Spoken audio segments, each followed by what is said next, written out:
And I'm Dustin. We're from BanDam, minus Nate again. So he'll be in a video. I promise to God he'll be in a video one day. We'll get him up here. But alright, so we're just going to do another review video on a bass pedal that Dustin here picked up a little while ago. Look at it. It's newer from the market, from Fishman. So if you don't know what Fishman, the company Fishman do, they're more known for their acoustic pickups, which are awesome. But they gave us this bad boy here, and it does really cool things. Has a couple cons, all that kind of stuff. We'll go through them. But if you're a bass player, this is a pretty awesome pedal, and it's called the Fishman Powerchord FX. And how much does that run for? Runs for about $250. It's especially useful if you play in like a power trio like we do, where when your guitarist is doing a solo or something and you need to fill out that nice mid-range with chords over top of your bass line. It really helps just fill out that overall sound and not leave that void there that's usually there. Oh yeah. Yeah, that's the game. It literally puts a guitar power chord that's like, it's a distorted power chord over your bass, and has a lot of options. We'll go through the pros and cons first, but we'll get into what the options are. But that's the gist. It's just it's a pedal that adds a power chord over your bass, which is awesome. I don't know how anybody's not thought of that or done that before, but it's fantastic. Or if you guys have any, if you guys know another one, that'd be great, because I could not find anything else to, quite like this. Yeah. All right, so pros. Go through those guys first. What's awesome about this thing, I like the design, is you can out the effects. So you have, you have the option to, on the knobs, to say what, how much, dry or wet you want the signal to be, but you can just bypass that completely and run that to like a guitar amp or, another input on the board, and have total control over a separate guitar pretty much, which is amazing. Pretty awesome. Pretty awesome. The chord options are really cool. So you can do, you can either do just an octave up, so you can just not chord it, but just a distorted octave up. You can do an octave up plus a fifth, and then you can do the complete 3 power chord with so the octave, a fifth, and the upper octave from that. So that's pretty cool. And you can do a fourth below. So you can do, like I said, that's some crazy awesome metal riffs or something. You can really get it out. Usually we just use the fifth, you just kind of kick it on, the 1 and the 5 sounds really good.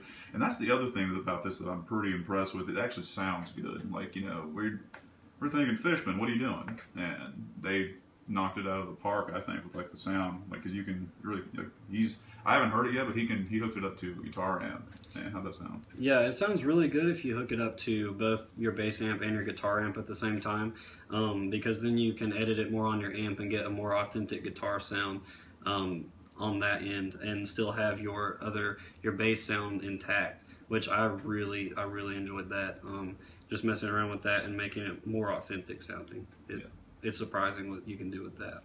That's great option. I'm extremely impressed. And I love live sound stuff, just anything, any PA equipment. So I love the fact that I could also just direct that into another channel, and we could have total control over that too if we want to bring an amp out to the gig or something. Just run another. So that's really cool. And if you don't want to do that, if you're just whatever, I'll just take the wet dry signal. That's what we've been doing so far, and it sounds really good.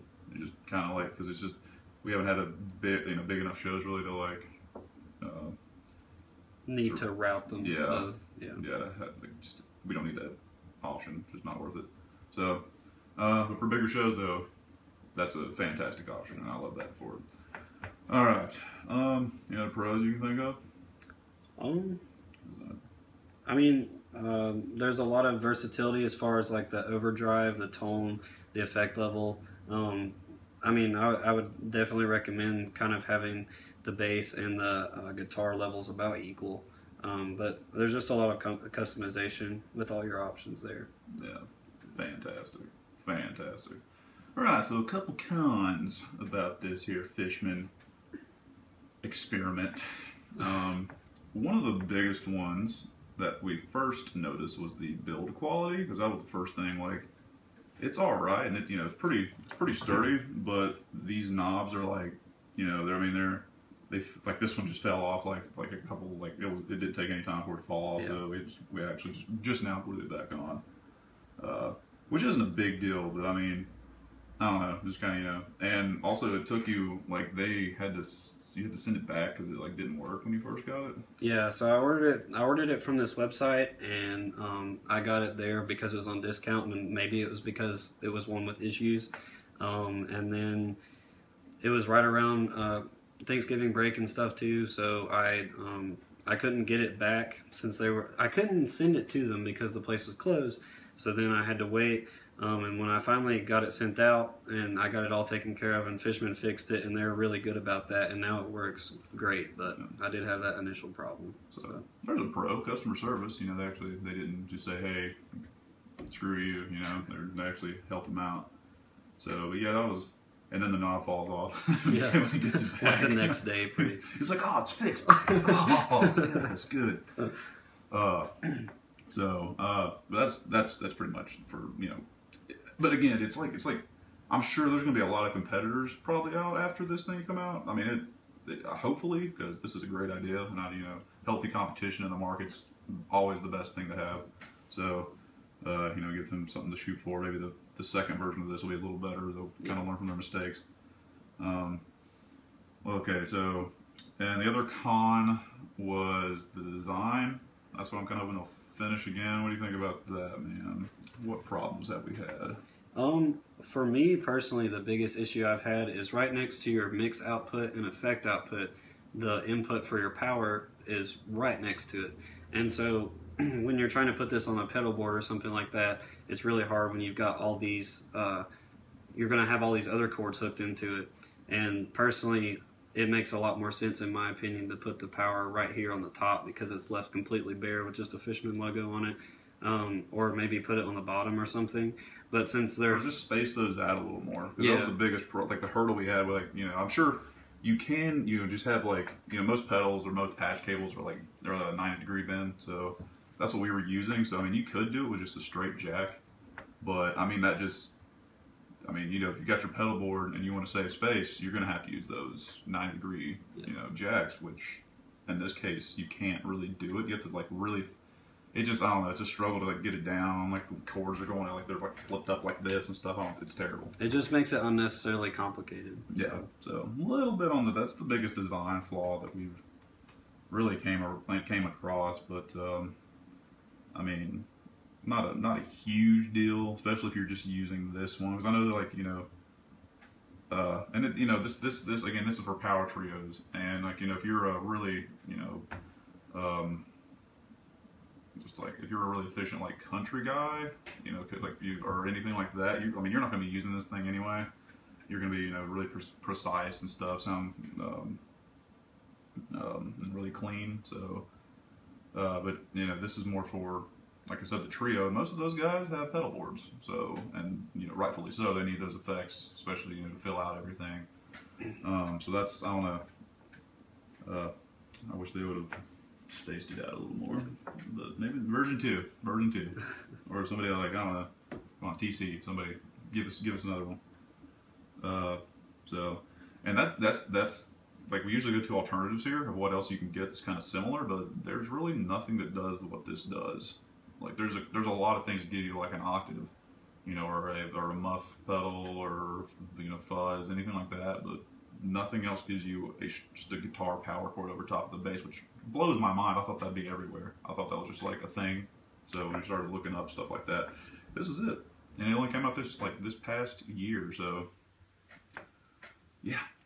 It'll be interesting to see what other products come out that will be similar to this. The competition, for sure. Yeah, I'm really interested. Really excited to see that, because I love Fishman to death, but they are you can tell they're very, I'm going to use this word, they're noobs, pedals. They're in new territory. It's kind of I don't know, just trying to get into it. They're going to Sony it right now. So. But yeah, I guess we just do overall thoughts on this pedal. I guess for me, it sounds fantastic. It just adds so many more to your trio if you have that going on. Nate can just wail on a solo, and we usually wouldn't do it that much just because, like it sounds good, and it sounds okay, and your audience isn't really going to notice it that much, especially if they're hammered. You know, when Nate gets out of his chords and goes into a solo, you know, there is a drop off. There's a huge dynamic drop off, and you kind of want that back. It kind of slows the energy down, at least for us. So, and I can tell. But as soon as you kick on this thing, it's awesome. It is awesome, and so I really enjoy it. I think this is probably like I don't even play bass, but anybody I played bass with, this is I would totally have this thing. This is awesome. This is probably my favorite pedal on your board. So, and like the pros just outweigh the cons in my opinion. I you know, again, this is version 1. They'll get better, and I'm just, you know, kind of supporting this idea because this is amazing. So, what do you think?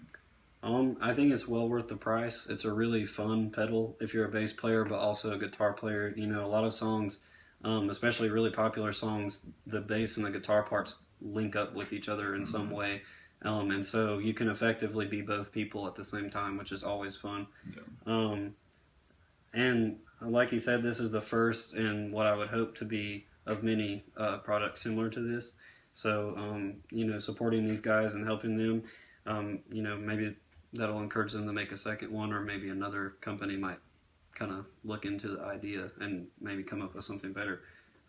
But yeah, I think it's a fun pedal. It's well worth the price, and I mean, the pros definitely outweigh the cons. Yeah, and like I think you know in the future it'll probably, again, you support the idea with the dollars. You know, that's what you got to do. You can't just say, oh, that's a cool idea, but I mean, you know, we really like it, so hopefully they'll keep going with it. Hopefully they didn't put a patent on the idea or something like that, so other people can do it. Because that'd be fantastic. Yeah. Other than that, that's pretty much it. If you have any questions or anything that we may have missed or didn't cover, just feel free to hit our inbox or comment and let us know. Yeah. We'll feel free to answer them. Yeah, and plus we can we can maybe take this guy for a spin. We were thinking about, you know, hooking it up and letting you guys hear it, but I don't think that sound quality through there is not going to really do it justice. So for now, we'll, you know, later date, maybe we'll pop it into the mixer and go whenever we get a little more equipment on the recording side. We'll try to amp it up. We'll let everybody hear what it sounds like. It's just really good. Oh yeah, one more thing. The only other thing, you said like the other slight con is whenever you're playing, if you play fast, doesn't it kind of like tweak out a little bit? I've heard complaints that if you play really fast with this, it doesn't register sometimes, and so if you're playing like a solo or something and you're going between lots of notes really quickly, it won't register that chord and it'll start to sound jumbled up because, I mean, to simplify it, kind of gets confused, I guess. But what I've, in my experience, what I've seen is it really is based off how clean you play. So if you're playing one note and you hit another string, it's going to pick that up. So you just have to be a lot more precise. So I mean, it helps you get better in that way because you have to hit that note that you're intending to hit every time. But I guess that could be a problem with people who are playing really fast, and you know, sometimes you can't always be the most clean, efficient guitarist all the time. But yeah, I mean, I think it registers pretty well. We played some pretty fast songs before, and it's worked for the most part, just as long as you make sure that you're clearly hitting each note. So yeah. Boom. Well, until next time, I'm Matt. I'm Dustin. We're from BanDam. Nate's not here. He'll be here. You'll see his pretty face, I promise. Yeah. It's going to be awesome.